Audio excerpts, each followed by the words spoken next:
Okay. Here's what I want to go over. I'm gonna finish this up and I'm gonna get going. This is gonna be done in a minute. Here's my training. Okay. Every single police officer, every single teacher that I had as a police officer gave me some insight on what a gun law is, what a gun law is not, what to do, what not to do. The Virginia State Trooper, every semester he went over rules of engagement. Hitting a guy in the head with a baton, shooting a guy in the foot, throwing a guy off the roof of a building, bashing a guy's head against a concrete wall, slamming a guy's face through a plate glass window, are all examples of deadly force. Deadly force. And you may only do things like that if you think your life is in danger. So he always gave us the justifications for deadly force, what it is, how you use it, how you not use it. He always taught us proper gun safety, and he did this lecture every single semester. And it was the same lecture he gave actual trooper candidates down in Virginia. So every instructor that I had that had law enforcement experience gave us some insight or extensive insight on rules of engagement, which are very, very, very important. Nothing in this world is more important than the rules of engagement. Rules of engagement keep you out of prison. They keep you out of civil court. They keep you out of a fucking mental institution. Because you might do something really, really stupid and get an innocent person killed. And that is going to fuck you up mentally forever. Okay? So that's the most important thing about it. While I was waiting for my handgun license, I had an appointment it was a week before my license came in, as a matter of fact. The firing instructor at for the city of Yonkers gave me a private lesson. Because my mother, who works as a civilian employee, wanted them, they actually offered her. She said my son is going for his gun license, and a couple of the officers went up to her and said to her, "We will give some instruction for you." And I was able to go and use, under close supervision by the training officer who was now retired, how to shoot a gun. And he said I listened to him. He said I was listening to him. He said there were cops who didn't listen, but I did. And he would tell me, shoot that target, don't shoot that, shoot number 1, shoot number 3. But he wanted to make sure I could handle it safely. He wanted to make sure I knew what I was doing. I obeyed the rules. I obeyed the rules of engagement. Simple shit. When I got my license a month later, I went back to my range, and you get a free lesson from the instructor when you get your license. So that 200-year-old man that gave me my formal instruction, he gave me shooting instruction. Now, before I applied for my license, he had to give me a class lecture. And that old man, I think he was a military vet. He was an old man. He must have been in World War II.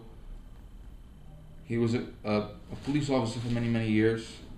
He's 100% NRA psycho. He was the best. He was so fanatical about gun rights. Holy shit, he was the best. And I got an instruction from him.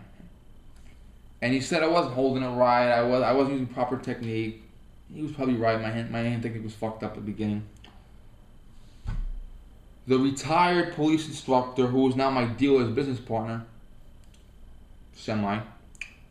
he met my mother at a function.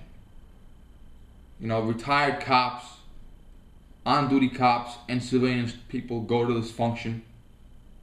And my dealer was there, he was there, my mother was there. And he and my dealer told my mother that they would be at the range and they wanted me to come and they were going to instruct me. And he did. He gave me a free shooting lesson. This is the retired instructor. He's been in the military. He's been undercover. He's done patrol. Very, very, very well versed man. He hunts. He has much experience.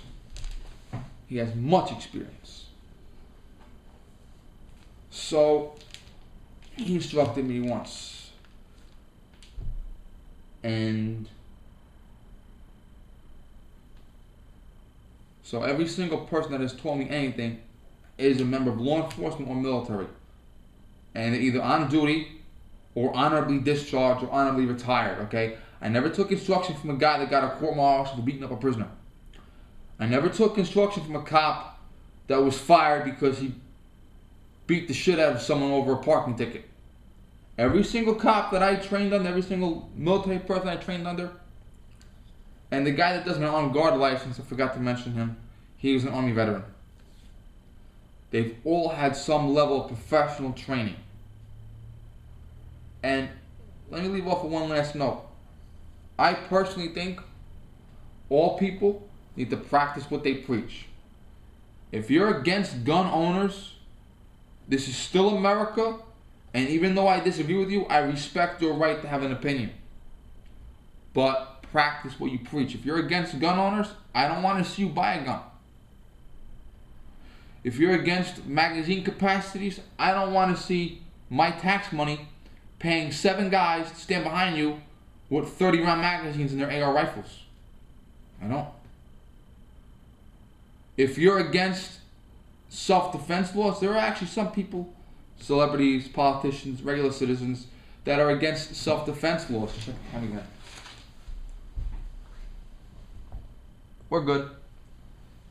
There are some politicians that want, very precious few of them, want to abolish self-defense. Not that many, it's not a big following, but they want to abolish self-defense. Like if you're being purse snatched and you mace the guy, he goes down for robbery, you go down for assault. That helps. My buddy Kiwi Ted Fernie, you know Kiwi Ted Fernie, he's that guy down in New Zealand who has more fucking guns than a museum. Kiwi Ted Fernie says even though he owns all these guns, he can't use them. Kiwi Ted Fernie said to me that in his country, if you use a gun for any reason, it doesn't matter if the guy's raping your wife. If you use a gun for any reason, the guy's literally got you backed up against the wall, he's advancing on you with an axe. If you use a gun for any reason, you yourself will be charged and put in prison for it. Remember that guy in England? The 2 guys came into his house. One guy was a teenager, one guy was in his 30s. They both had criminal records this high. He was backed up against the wall. He had no alternative. He whipped out a shotgun and shot them. One lived, one died. He's in prison for manslaughter. Yeah. There are politicians in this country and other countries that are against self-defense.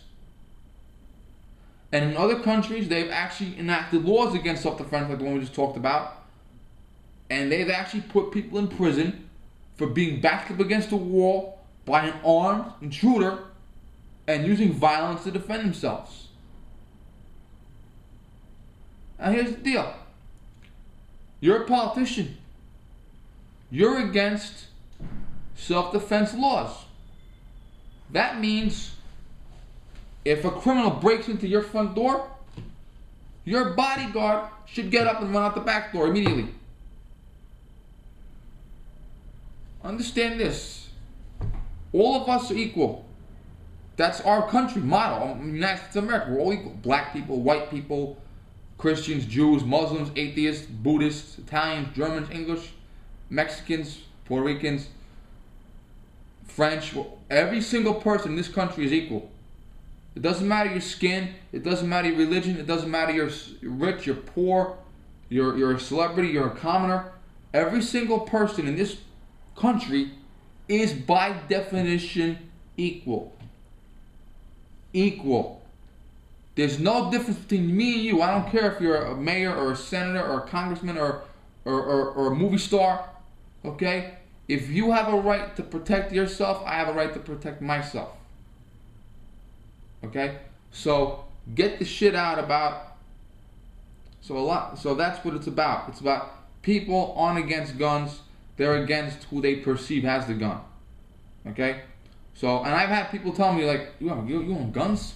I've literally had people say, like, you're a gun owner? You're a gun owner?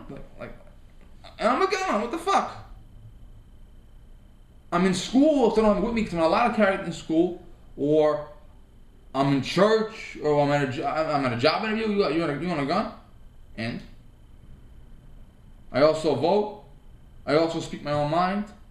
I also enjoy alcohol responsibly. It's a part of the Constitution, that's all. But yet, if I went out to a police hardware store and I bought a $3 badge and pinned it to my shirt, they'd be comfortable with me. So you're not against the gun, you're against who has the gun, or you're against who you think has the gun. I treat all gun owners the same. If you're responsible, I'll stand next to you while we're shooting. I'll sit down with you having a loaded gun on your hip. I'll sit down with you cleaning a gun in front of me. I'll be completely relaxed as you walk around the room with a gun on your hip. Okay? I don't say you're a cop, you're a fireman, you're a citizen, you're an actor, you're a comedian, you're a clown. Okay? I say you have a gun, use it responsibly. I don't go by you're a cop or not. I go by you're responsible or not. And I would rather stand next to a responsible guy who works as a clown at children's birthday parties, than stand next to a detective that doesn't have, if this guy owns a gun and he makes a living by appearing as a clown at children's birthday parties, but he's responsible. And another guy is a police detective, but he's not responsible. I'm standing next to the clown. Gospel truth. Because when the clown takes the makeup off and goes to the range, he's responsible. Therefore, he's the one that I'm going to stand next to. I don't go by cop, criminal. I go by responsible, irresponsible. That's the line. It's not about what color you are, what race you are, what economic status you are, what career you have. It's about how responsible you are. And there are a lot of guys that own guns that I don't go anywhere near them. Because they're not responsible. Alright, thank you.